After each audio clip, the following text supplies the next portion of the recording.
Hey guys, it's Manik here और आज के वीडियो में हम जानेंगे नेक्स्ट वीक का ट्रेड प्लान। हम इंडेक्स पे व्यू डेफिनेटली लेंगे। हम ये जानेंगे कि क्या निफ्टी बुलिश है, बैंक निफ्टी बुलिश है या बेरिश है। ये सारी चीज़ों के बारे में डिस्कस करेंगे एज वेल एज कुछ स्टॉक्स को भी देखेंगे। So let's start the video without any further delay. And guys, ये निफ्टी का डेली चार्ट है एंड हम क्विकली क्या करते हैं, हम मंथली चार्ट से एनालिसिस शुरू करते हैं। एंड मंथली चार्ट पे आपको सिंपली ये दिखेगा कि 50 EMA के ऊपर ही है प्राइस। 50 EMA का स्लोप भी बहुत ऊपर है एंड आपको दिख रहा है बहुत एक फियर्स अप ट्रेंड चल रहा है। सो क्या आपको बहुत बेरिश रहना है, यानी आपको मंथली सिनेरियो में, या अगर आप एक इन्वेस्टर भी हो तो क्या आपको बेरिश रहना है? That is definitely not the case. But क्या आपको ऐसा रैली कंटिन्यूसली एक्सपेक्ट करते रहना है? That is again not the case. Because आप जब भी देखोगे कि ऐसे बहुत बड़ी रैली आती है, कभी ना कभी म्यूजिक ये बंद होगा। म्यूजिक अभी चल रहा है, यानी Nifty is going up every month almost. आप बोल सकते हो हार्डली कुछ करेक्शन हमें देखने को मिला है, बट डज इट मीन कि ये हर टाइम के लिए चलते रहेगा? That is again definitely not the case. हम एज ट्रेडर्स जनरली क्या मिस्टेक करते हैं, हमको ये लगता है कि जो सिचुएशन करेंटली चल रही है वो आगे भी वैसे ही चलती रहेगी, एंड दैट इज अ बायस, जो गलत बात है। सो आपको हमेशा ध्यान में रखना है ये म्यूजिक चलते रहेगा, कभी ना कभी ये डेफिनेटली एंड करेगा। एंड आपको ये एक्सपेक्टेशन नहीं रखना चाहिए कि फ्यूचर में भी मार्केट्स ऐसे ही रैली देते रहेगा। डेफिनेटली अभी ट्रेंड अपसाइड पे है तो हमें अपसाइड पे ही ट्रेडिंग करनी है और इन्वेस्टिंग भी करनी है, but you should always keep that in mind कि ये ट्रेंड कभी भी चेंज हो सकती है। सो अगेन मैं सिर्फ ये बता रहा हूँ कि सिचुएशंस चेंज होते रहते हैं। अगर आप लास्ट ईयर कोई भी ट्रेडर को पूछोगे तो बहुत सारा डर होता था एंड लोग एक्सपेक्ट कर रहे थे कि 6000 5000 लेवल्स भी आ जाएंगे। एंड अभी अगर आप पूछोगे तो सब लोग बुलिश है, सब लोग ऑप्टिमिस्टिक है इंडिया के इकोनॉमी पे, और बोल रहे हैं कि 20,000 या 18,000 19,000 के लेवल्स हमें क्विकली देखने को मिलेंगे। So again, nothing lasts forever and same is true in the markets as well, right? So let's go on daily charts और हम अपना weekly analysis quickly कर लेंगे। एंड अगेन आपको दिख रहा है डेली चार्ट्स पे 50 EMA is sloping on the upside. मैं आपको ऑलमोस्ट इस लेवल से बताते जा रहा हूँ कि 50 EMA अपसाइड पे है, आपको हमेशा लॉन्ग के डायरेक्शन में ही ट्रेडिंग करनी है, एटलीस्ट फॉर मल्टीपल डेज और वीक्स। मैं आपको बार बार बता रहा हूँ, आप कोई भी जाके ट्रेड प्लान चेक कर सकते हो। लास्ट 2-3 मंथ्स में हमने कभी भी ये डिसाइड नहीं किया था कि हम वीक्स ऑन वीक्स के लिए शॉर्ट जाएंगे। जब तक 50 EMA का स्लोप अपसाइड पे है और प्राइस इज अबव 50 EMA, हमको बिल्कुल भी शॉर्ट्स का बिल्कुल भी नहीं सोचना है। जब भी 50 EMA के नीचे प्राइस आ जाता है और 50 EMA का स्लोप डाउनवर्ड्स हो जाता है, तभी जाके हम शॉर्ट्स का सोच सकते हैं, स्पेशली ऑन डेली चार्ट्स। तो अभी तो बहुत दूर है। अगर आप 50 EMA देखोगे, it is almost at 16,500 levels, जो ऑलमोस्ट 1,100 पॉइंट्स नीचे है। तो अगर वो आता है, it is definitely possible, I am not saying no, but जब भी वो आएगा तभी हम मल्टीपल डेज के लिए या वीक्स के लिए शॉर्ट जाने की सोच सकते हैं। तब तक हमें बुलिश ही रहना है। So let's quickly go on hourly charts guys, और हम देखते हैं कि हमारा नेक्स्ट वीक का व्यू क्या हो सकता है। सो गाइज, आवरली चार्ट में भी अगर आप देखोगे तो 50 EMA is sloping on the upside and हमको अभी भी बुलिश ही रहना है। मैं बार बार आपको बताते जा रहा हूँ, हमको बुलिश ही रहना है। एंड हमारा स्टॉप लॉस कहाँ पर होगा? डाउन साइड पे आप स्टॉप लॉस रख सकते हो 50 EMA के नीचे। सो आपका स्टॉप लॉस भी ट्रेल होते जाएगा। जैसे ही प्राइस मूवमेंट्स होते जाते हैं, आपका 50 EMA भी ट्रेल होते जाएगा on the upside. And let's say कि साइडवेज मूवमेंट भी आ जाता है तो again 50 EMA will catch up. तो जैसे ही हमें एक आवरली कैंडल का क्लोज नीचे मिलता है 50 EMA के, हम लॉन्ग्स को एग्जिट कर सकते हैं। ये हम ट्रेडिंग पोजिशंस की बात कर रहे हैं, राइट? सो आपको शॉर्ट जाना नहीं है। I wouldn't recommend going short because एक बहुत फियर्स रैली चालू है एंड ये कहाँ पर जाके बंद होगी वो किसी को भी नहीं पता। कभी ना कभी डेफिनेटली बंद होगी, बट ये कहाँ पर जाके बंद होगी वो अगेन किसी को भी नहीं पता। सो जैसे मैंने लास्ट वीक भी आपको बताया था, जब तक 50 EMA के नीचे बंद नहीं होता है तब तक हमको शॉर्ट जाने की तो सोचनी भी नहीं है। एंड इनफैक्ट मैं तो ये भी बोलूँगा कि हमको शॉर्ट जाना ही नहीं है, चाहे 50 EMA के नीचे प्राइस क्लोज हो जाए। और तो आपको थोड़ा सा बफर रखना है, मैं बोलूँगा एटलीस्ट 50 पॉइंट्स का बफर रखो। So in this case let's say कि हम आज की बात कर रहे हैं, तो आपको दिख रहा है कि लोअर साइड का जो 50 EMA है वो अराउंड 17,380 लेवल्स पे है। सो मैं राउंड ऑफ करके क्या कर दूंगा, ऑलमोस्ट 17,350 या 340 लेवल्स पकड़ लूंगा। एंड उसके नीचे अगर एक आवरली कैंडल का क्लोज हमें देखने को मिल जाता है तो हम सिर्फ लॉन्ग पोजीशंस को लिक्विडेट कर सकते हैं। हमको बिल्कुल भी शॉर्ट जाने की ज़रूरत नहीं है।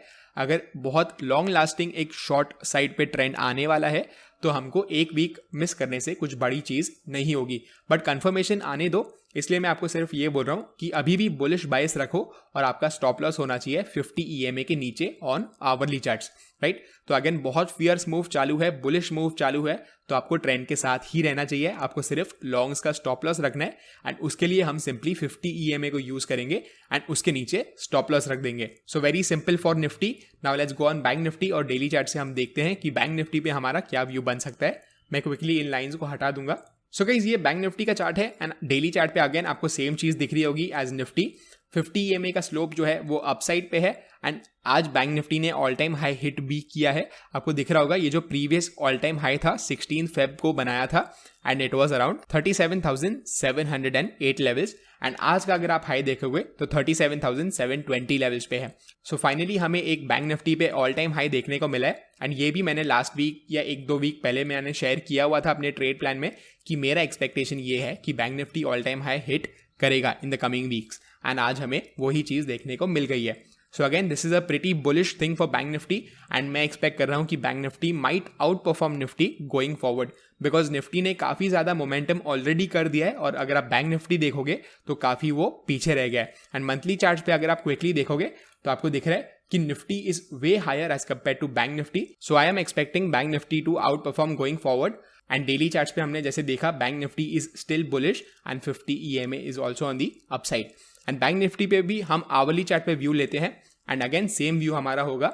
बैंक निफ्टी पे भी हमें बुलिश ही रहना है। बेरिशनेस का अगर आप नहीं सोचोगे तो it will be better I feel at least for the next week. अगर अगेन बहुत बड़ा डाउन ट्रेंड आने वाला है तो अगर हम 1 वीक का ट्रेंड मिस करेंगे तो वो इतना मैटर नहीं करेगा एंड अगेन 50 EMA के नीचे हम स्टॉप लॉस लगा सकते हैं और आवरली कैंडल का वेट कर सकते हैं।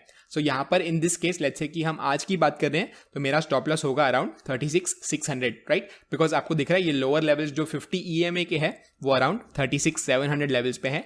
तो अगेन बैंक निफ्टी पे ऑलमोस्ट 100 पॉइंट्स का बफर आप लगा सकते हो। सो इन दिस केस 36,600 मेरा ट्रेलिंग स्टॉप लॉस होगा फॉर लॉन्ग्स। ऑल्सो गाइज अगर कोई भी इंस्ट्रूमेंट ऑल टाइम हाई के बाजू में ट्रेड कर रहा है या ऑल टाइम हाई पे ट्रेड कर रहा है तो वो काफी बुलिश होता है उस इंस्ट्रूमेंट के लिए एंड बैंक निफ्टी में भी आपको सिमिलर चीज देखने को मिल सकती है। एंड जैसे मैंने आपको बताया हमारा trailing stop loss always place में होगा। तो अगर बैंक निफ्टी नीचे चले जाता है तो हम अपने लॉन्ग पोजिशन में लॉस बुक कर सकते हैं and we can move forward. मैंने टेलीग्राम चैनल पे भी ट्रेड्स शेयर किया था एंड मैंने if I am not wrong इस कैंडल पे बैंक निफ्टी लॉन्ग करने को बताया था एंड मैंने पुट सेल किया था। वो आप ट्रेड जाके टेलीग्राम ग्रुप पे देख सकते हो एंड अगर आपने अभी तक टेलीग्राम चैनल को ज्वाइन नहीं किया है तो आप जाके वहां पर भी ज्वाइन कर सकते हो। Let's look at some stocks now guys और हमारा फर्स्ट स्टॉक होगा रिलायंस। अगर आप रिलायंस का डेली चार्ट देखोगे तो अगेन सिमिलर पिक्चर पेंट कर रहा है। आपको डेली चार्ट पे दिखेगा 50 EMA is sloping on the upside. अगर आप मंथली चार्ट देखोगे तो आपको अगेन वही दिखेगा कि ऑल टाइम हाई पे है। तो अभी जैसे मैंने आपको बताया कि ऑल टाइम हाई पे अगर कोई भी इंस्ट्रूमेंट चल रहा है तो काफी बुलिश होता है बिकॉज आपको कभी पता नहीं चलेगा कि वो ऑल टाइम हाई कहां पर जाके रुकेगा, राइट। सो डेली चार्ट पे अगर आप देखोगे अगेन अच्छा खासा एक रिवर्सल पैटर्न भी दिख रहा है रिलायंस में एंड मैंने आपको लास्ट वीक के ट्रेड प्लान में भी बताया था कि मेरा रिलायंस पे एक बुलिश बायस होगा और मेरा स्टॉप लॉस कहां पर होगा मैंने आपको बताया था अराउंड 2340 लेवल्स पे एंड थोड़ा सा एक डाउन मूव हमें देखने को मिला था एंड बट एक साइडवेज मूव आ गया। तो हमारा स्टॉप लॉस अभी तक डेफिनेटली हिट नहीं हुआ है एंड अगर आपने पुट सेल भी किया होगा तो आपको अच्छा खासा डीके ऑलरेडी मिल गया होगा एंड इनफैक्ट मैं बोलूंगा अभी भी एक अच्छी अपॉर्चुनिटी है एंड हमारा स्टॉप लॉस कहां पर हो सकता है जस्ट इस स्विंग लो के नीचे 2360 के नीचे अगर एक आवली कैंडल का क्लोज हमें देखने को मिलता है तो हम अपने लॉन्ग पोजीशन से एग्जिट कर सकते हैं लॉस में। तब तक हम लॉन्ग पोजीशंस का सोच सकते हैं रिलायंस में अगेन जब तक 2360 levels are intact. Just a side note guys ITC ने आज बहुत अच्छा मूवमेंट दिया तो मैं काफी खुश था because I am an investor in this stock and अगर आप भी इन्वेस्टर हो तो congratulations and let's move on to our next stock. So Kotak bank के बारे में भी हमने लास्ट वीक डिस्कस किया था कि 1840 लेवल्स के नीचे अगर हमें क्लोजिंग मिलती है एक डेली कैंडल की तो जाके हम लॉन्ग्स का सोच सकते हैं एंड एग्जैक्टली हमें वही देखने को मिला। अराउंड दिस डे पे आप बोल सकते हो 1840 के ऊपर क्लोजिंग हुई थी, एग्जैक्ट 1840 पे ही हुई थी इनफैक्ट एंड अगेन हमें एक बहुत अच्छा 60 to 70 पॉइंट्स का अप मूव देखने को मिला है। आई फील कोटक को अभी भी कैचअप करना बहुत बाकी है क्योंकि आप अगर मंथली चार्ट में देखोगे तो आपको दिखेगा काफी अच्छा कंसोलिडेशन कोटक बैंक ने दिया था एंड आई एम एक्सपेक्टिंग कि in the next few months हमें ऑल टाइम हाई देखने को मिलेगा in Kotak bank as well. So daily charts पे अगेन बुलिश ही लग रहा है, 50 EMA का भी स्लोप ऊपर है तो हम मल्टीपल वीक्स के लिए कोटक में लॉन्ग पोजीशंस बनाने का सोच सकते हैं। गाइस हमारा next stock is Infosys and Infosys भी काफ़ी एक बुलिश लग रहा है। आईटी स्टॉक्स ने काफ़ी अच्छा मूवमेंट दिया on the upside, but Infosys थोड़ा सा पीछे रह गया है इस रैली में। एंड आई फील कि अगर आईटी स्टॉक्स वापस से ऊपर जाने लग गए तो डेफिनेटली हम इन्फोसिस पे बेट कर सकते हैं। एंड मेरा अगेन स्टॉप लॉस कहाँ पर होगा, डेली चार्ट्स पे 50 EMA के नीचे ही होगा। आई फील अगेन हमें एक अपवर्ड्स मूवमेंट देखने को मिल सकता है in the coming days and weeks. अगर आपको वीडियो पसंद आया, make sure to smash the like button below and मैं आपको मिलता हूं next week with a new trade plan.